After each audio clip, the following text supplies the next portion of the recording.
এখানে আমরা বিভিন্ন বিশ্বস্ত সূত্রের উপর ভিত্তি করে গুরুত্বপূর্ণ বিষয়গুলো সহজ করে বুঝি। তো আজকে আমরা কথা বলবো বিশ্ব স্বাস্থ্য সংস্থা বা WHO এর কিছু সুপারিশ নিয়ে, মানে আমাদের প্রতিদিনের কিছু সাধারণ অভ্যাসের মাধ্যমে কিভাবে আমরা আমাদের স্বাস্থ্যকে আরও ভালো রাখতে পারি। আচ্ছা, চলুন একদম শুরুতেই বিশ্ব স্বাস্থ্য সংস্থার একটা বেশ চমকে দেওয়ার মতো তথ্য দেখি। জানেন কি, WHO এর ইউরোপীয় অঞ্চলে যত মানুষের মৃত্যু হয় তার ৮০%রও বেশির কারণ কিন্তু কিছু নির্দিষ্ট রোগ। এখন প্রশ্ন হলো, এই রোগগুলো আসলে কি? এই নির্দিষ্ট রোগ বলতে আসলে বোঝানো হচ্ছে অসংক্রামক রোগ বা নন কমিউনিকেবল ডিজিজ, সংক্ষেপে এনসিডিজ। এগুলো কোনো হঠাৎ করে হওয়া ইনফেকশন থেকে ছড়ায় না, বরং এগুলো লম্বা সময় ধরে শরীরে বাসা বাঁধে আর মারাত্মক স্বাস্থ্য সমস্যা তৈরি করে। যেমন ধরুন হার্টের রোগ, ক্যান্সার, ডায়াবেটিস বা শ্বাসকষ্টের মতো দীর্ঘস্থায়ী অসুখ। আর সত্যি বলতে বিশ্বজুড়ে স্বাস্থ্যের জন্য সবচেয়ে বড় হুমকি কিন্তু এখন এই রোগগুলোই। ব্যাপারটা ঠিক কতটা মারাত্মক তা বোঝার জন্য শুধু একটা এনসিডির দিকেই তাকানো যাক। শুধুমাত্র হৃদরোগের কারণে এই অঞ্চলে প্রতিদিন প্রায় 10,000 মানুষ মারা যান। ভাবা যায়, সংখ্যাটা কিন্তু বিশাল। তো স্বাভাবিকভাবেই প্রশ্ন আসে যে এত বড় একটা সংখ্যার পেছনে কারণটা কি। বিশ্ব স্বাস্থ্য সংস্থা বলছে এর জন্য মূলত 4টে প্রধান ঝুঁকি বা রিস্ক ফ্যাক্টর দায়ী। আর সবচেয়ে অবাক করা ব্যাপার হলো, এই সবগুলোই আমাদের প্রতিদিনের জীবনযাত্রার সাথে সরাসরি জড়িত। এই 4টা ঝুঁকির মধ্যে প্রথম আর সবচেয়ে বড় ঝুঁকিটা হল তামাক ব্যবহার। WHO পরিষ্কারভাবে বলছে, তামাক যে কোনো আকারেই হোক না কেন সেটা শরীরের জন্য মারাত্মক ক্ষতিকর। শুধু এই একটা কারণে, মানে তামাক ব্যবহারের ফলে প্রতি বছর এই অঞ্চলে প্রায় 11 লাখ মানুষের মৃত্যু হচ্ছে। এমনকি এর মধ্যে 1.5 লাখেরও বেশি মানুষ মারা যান অন্যের ধূমপানের ধোঁয়ার কারণে, মানে প্যাসিভ স্মোকিংয়ের শিকার হয়ে। এর মানবিক ক্ষতিটা সত্যিই অসম্ভব। এরপর দ্বিতীয় যে বড় ঝুঁকির কথা বলা হয়েছে সেটা হলো অ্যালকোহল বা মদ্যপান। এটাও কিন্তু বিশ্বজুড়ে একটা বিরাট স্বাস্থ্য সমস্যা।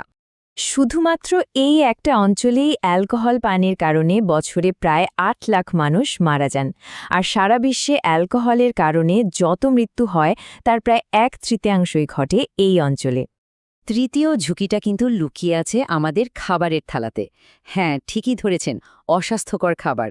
বিশেষ করে খাবারে বেশি লবণ আর প্রসেসড বা প্রক্রিয়াজাত খাবার খাওয়ার অভ্যাস। আর এই অস্বাস্থ্যকর খাবারের একটা সরাসরি ফল হল বাড়তি ওজন আর ওবেসিটি বা স্থূলতা। আর সবচেয়ে চিন্তার বিষয় হল, এখন প্রতি 4 জন স্কুল পড়ুয়া শিশুর মধ্যে 1 জন এই সমস্যায় ভুগছে। বুঝতেই পারছেন এটা ভবিষ্যতের জন্য কতটা বড় একটা চ্যালেঞ্জ। আর সবশেষে চতুর্থ ঝুঁকিটা হল ফিজিক্যাল ইনঅ্যাক্টিভিটি বা শারীরিক নিষ্ক্রিয়তা। মানে সোজা কথায় বলতে গেলে সারাদিনে যথেষ্ট হাঁটা চলা বা ব্যায়াম না করা। পরিসংখ্যান বলছে প্রাপ্তবয়স্কদের মধ্যে 27%-এরও বেশি মানুষ সুপারিশ অনুযায়ী শরীরচর্চা করেনি না।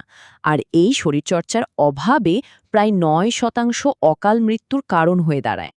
তো সমস্যাগুলো তো বোঝা গেল, কিন্তু এর থেকে বেরোনোর উপায় কি? ভালো খবর হলো, WHO এর মতে সমাধানগুলো কিন্তু একদমই জটিল কিছু নয়, বরং বেশ সহজ আর আমাদের হাতের নাগালেই।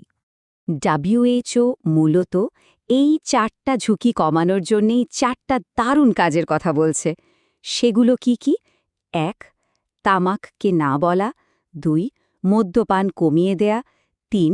স্বাস্থ্যকর খাবার খাওয়া। আর 4. শরীরকে সচল রাখা। দেখুন, তামাকের ব্যাপারে WHOর কথাটা একদম পরিষ্কার। তাদের মতে তামাক যে কোনো রূপেই মারাত্মক। সেটা সিগারেট হোক বা জর্দা, গুল, সবকিছুতেই সাংঘাতিক স্বাস্থ্য ঝুঁকি আছে।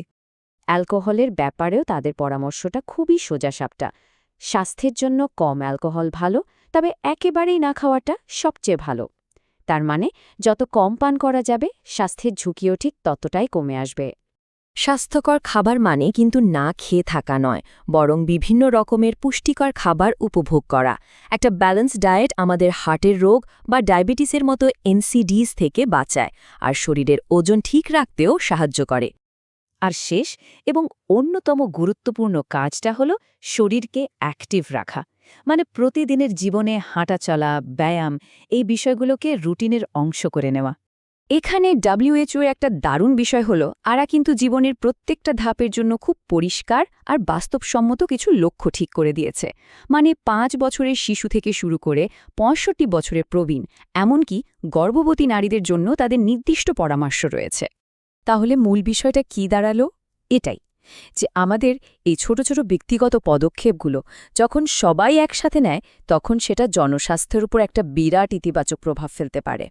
তাহলে চলুন বিশ্ব স্বাস্থ্য সংস্থার পরামর্শ দেয়া সেই 4টা গুরুত্বপূর্ণ দৈনন্দিন অভ্যাসের কথা আরেকবার ঝালিয়ে নেওয়া যাক। 1. তামাক থেকে দূরে থাকা। 2. অ্যালকোহল কম পান করা বা সম্ভব হলে একেবারেই না করা।